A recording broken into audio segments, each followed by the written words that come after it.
Have you ever noticed how quickly we try to escape boredom? The moment there's nothing to do, we grab our phones, scroll through social media, or distract ourselves with anything. Boredom often carries a negative reputation. We tend to see it as wasted time, as if being bored means we're failing to be productive or engaged. But the truth is, boredom is not your enemy. In fact, it's a valuable signal that your brain uses to get your attention. When you feel that restless sense of, I don't know what to do with myself, it's not just a random feeling. It's your mind letting you know that something is off balance and needs to shift. Think of boredom like the low battery warning on your phone.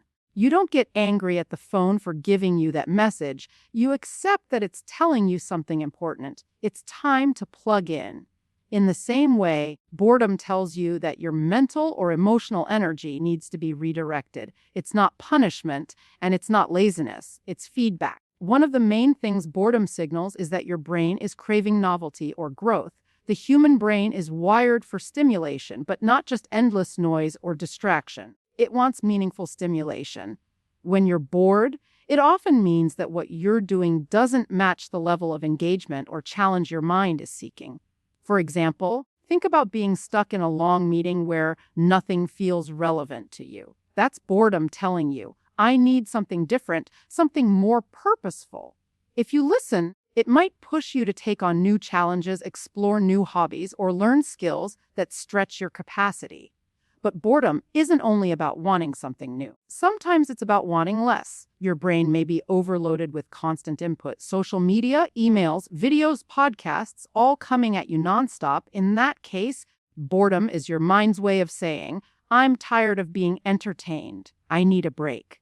It's asking you for stillness, for a pause, for a chance to simply rest without filling every second. This is why boredom often shows up when you've been endlessly scrolling or consuming content. Even though it seems like you're stimulating your brain, you're not giving it anything meaningful to work with. After a while, your mind tunes out and craves something more nourishing. Understanding boredom this way changes how you respond to it. Instead of seeing it as something to run away from, you can see it as useful feedback. If you treat boredom as a friend rather than a problem, you start to notice what it's trying to tell you. Sometimes it's pointing you toward growth, that you need to take on a new challenge. Other times it's pointing you toward rest, that you need to slow down, unplug, and give your brain room to breathe. Both are equally valuable. The problem comes when we misinterpret boredom and immediately try to smother it with distractions.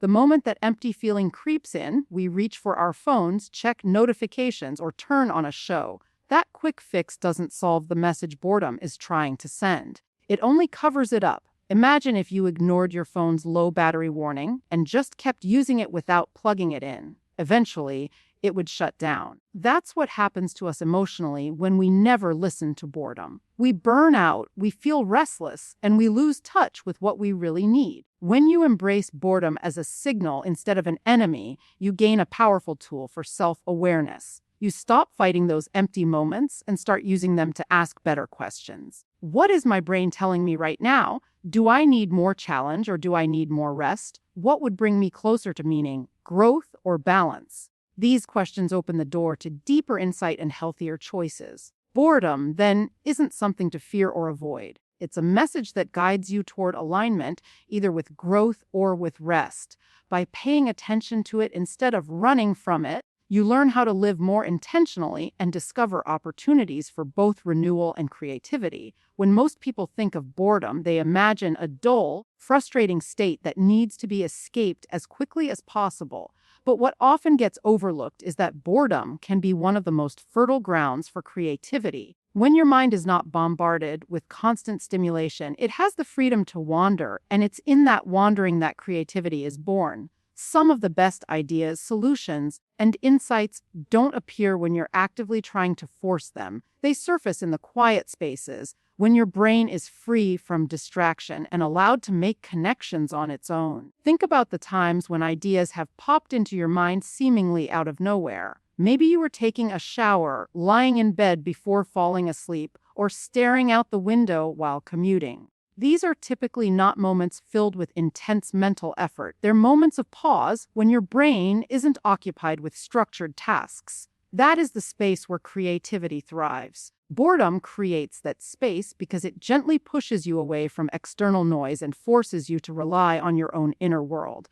On a neurological level, when you're bored, your brain engages something called the default mode network. This is a network of brain regions that becomes active when you're not focused on a specific task. Instead of processing incoming information, it starts working behind the scenes, connecting past experiences with current thoughts, and even imagining future possibilities. This is why daydreaming, which often comes out of boredom, can spark highly creative thoughts. Your brain is piecing together fragments in ways it doesn't get to when you're constantly busy or distracted. The challenge is that in today's world, we rarely allow boredom to run its course. The moment it shows up, we kill it with instant entertainment. We scroll, we click, we stream. While that provides temporary relief, it also robs us of the creative benefits boredom can offer. Constant stimulation doesn't leave room for your brain to drift. Instead, it keeps you locked in a cycle of passive consumption, and creativity withers in that environment. To give creativity a chance, you have to let yourself sit with boredom long enough for your mind to start wandering naturally. This doesn't mean you need to block out hours of nothingness. Even small pockets of boredom can have a big impact if you don't immediately rush to fill them. For example, instead of picking up your phone in a waiting room, try just sitting and noticing where your thoughts go. Instead of listening to a podcast every time you take a walk, experiment with walking in silence. These moments feel uncomfortable at first, but over time you'll notice that ideas begin to surface, sometimes small, sometimes profound. Creativity often doesn't announce itself loudly. It creeps in when your mind is unoccupied. There's also a deeper emotional layer to this. When you allow boredom to open the door to creativity, you're giving yourself permission to be more self-expressive. You may find yourself doodling, journaling, or brainstorming solutions to problems you didn't even realize you'd been carrying. These creative sparks don't always lead to big projects, but they enhance your sense of possibility and keep your inner world rich and alive. Creativity isn't just about art, it's about solving problems, imagining alternatives, and thinking in fresh ways. Boredom gives you the soil where all of that can grow. Of course, leaning into boredom doesn't feel natural for many of us, especially when we're used to being constantly engaged. It can feel like wasted time or like we're not being productive. But creativity doesn't thrive in business. It thrives in space. By reframing boredom as an opportunity rather than an obstacle, you open yourself up to unexpected insights. The very thing you're trying to avoid, the restless emptiness, may actually be the birthplace of your best ideas. Stillness is something many of us don't give ourselves permission to experience. The pace of daily life, the constant flow of notifications, and the cultural push to always be productive keep us from moments of quiet. Yet stillness is exactly what creates the mental white space we need to think clearly and process our lives. When the mind is cluttered with endless activity, it has little room to connect ideas, reflect on experiences, or even recognize how we're truly feeling. Stillness opens that space. It allows your thoughts to settle the way muddy water clears when left undisturbed. Mental white space is what happens when there is no immediate demand on your attention. In that space, your mind begins to wander, review, and integrate. This isn't wasted time, it's essential maintenance. Without it, information piles up without being organized, and emotions stack up without being understood. Over time, this mental clutter creates stress, restlessness, and a sense of being overwhelmed. Just as a room feels lighter and calmer when it's cleaned out, your mind feels freer and more creative when it has the chance to rest in stillness. Think of a time when you've been constantly on the go, working, answering emails, moving from one obligation to another. In those moments, your brain is so engaged with tasks that it's operating in survival mode. You're doing what needs to be done, but there's no room to step back and see the bigger picture. It's only when you pause, take a break, or sit in silence that you notice the patterns behind your business. Stillness gives you the perspective you lose when you're constantly occupied. It's often in these moments of quiet that you realize what's truly important and what's draining your energy unnecessarily. Another benefit of mental white space is that it restores your attention. Your focus is a limited resource, and when it's pulled in many directions without rest, it weakens. Stillness is like a reset button. When you allow yourself moments of calm with no distractions, your attention recovers. That's why after a quiet walk, meditation, or even just sitting with your eyes closed for a few minutes, you often return to your tasks with more clarity and efficiency. It may feel counterintuitive, but pausing to create stillness actually makes you more productive in the long run. Stillness also creates an environment where self-awareness grows. When external noise is removed, you start hearing your inner voice more clearly. You might notice feelings you've been ignoring, thoughts you've been suppressing, or desires that haven't been expressed. These realizations don't usually come in the middle of chaos, they surface in silence. This is why practices like mindfulness and journaling are so effective. They aren't just techniques for relaxation. They're ways of accessing the insights that live beneath all the clutter. The difficulty is that stillness can feel uncomfortable at first. Many people avoid it because when the noise dies down, what's left are thoughts and feelings they'd rather not face. But if you can sit with that discomfort, you often find that it softens over time. The very emotions you've been running from start to release their hold when you give them space. Mental white space doesn't just help you think more clearly, it helps you feel more whole. Creating stillness doesn't require hours of meditation or long retreats. It can be as simple as turning off background noise for a few minutes, sitting quietly without reaching for your phone, or letting yourself daydream while staring out a window. These small acts create the mental white space that your brain and body crave. In that space, clarity emerges, creativity awakens, and your sense of inner balance is restored. Patience is one of those qualities that sounds good in theory, but feels difficult in practice. We live in a world that rewards speed, instant results, and constant availability. If we want to watch a movie, we can stream it instantly. If we want food, we can have it delivered to our door within minutes. If we need an answer, a quick search online gives it to us. With so many conveniences at our fingertips, our tolerance for waiting has shrunk, and yet patience is still a skill we can't do without. It allows us to handle uncertainty, setbacks, and the natural delays that life inevitably brings. One of the surprising ways we develop this skill is through boredom. When you sit with boredom, you are essentially practicing the art of waiting without immediate gratification. You're training yourself to tolerate the gap between desire and fulfillment. That gap might be the restless urge to check your phone, the impulse to distract yourself with entertainment, or the discomfort of having nothing to do. By resisting the urge to fill every empty moment, you're building your capacity to stay calm in situations where the outcome isn't instant. This translates to all areas of life, whether it's waiting for a career opportunity, navigating a relationship challenge, or simply standing in line at the store without feeling irritated. The connection between boredom and patience is rooted in how we respond to discomfort. Boredom is uncomfortable because it makes us feel like we're wasting time or missing out on something more engaging. Our natural instinct is to escape it. But if we lean into boredom, we begin to notice that the discomfort lessens over time. What once felt unbearable starts to feel tolerable. This process strengthens our ability to endure other forms of discomfort as well, like frustration, uncertainty, or delay. The more we practice, the more resilient we become. Think of it like building a muscle. Patience doesn't grow overnight. It strengthens through repeated practice.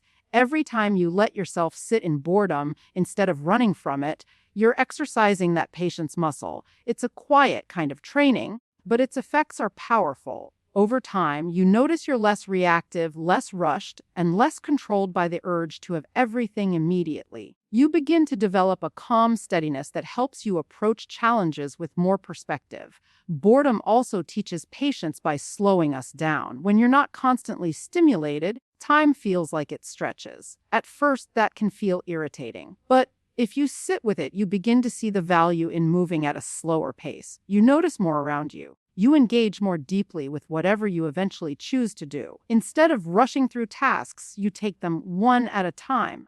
Patience isn't just about waiting. It's about learning to move with life's rhythm instead of forcing everything to happen on your timeline. There's also a deeper emotional benefit to building patience through boredom. When you stop expecting instant relief from every uncomfortable feeling, you become less dependent on quick fixes. You learn that it's okay to sit with restlessness, with uncertainty, with things not going your way. That acceptance helps you stay grounded in difficult moments rather than panicking or lashing out. In this way, boredom becomes a kind of emotional training ground. It's a safe space to practice the patience you'll need for bigger challenges.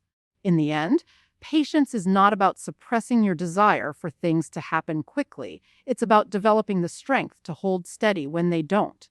Boredom gives you that training, if you allow it. By embracing those empty moments, you're not just filling time, you're cultivating a resilience that carries over into every area of life. Boredom has a way of stripping things down to their essentials.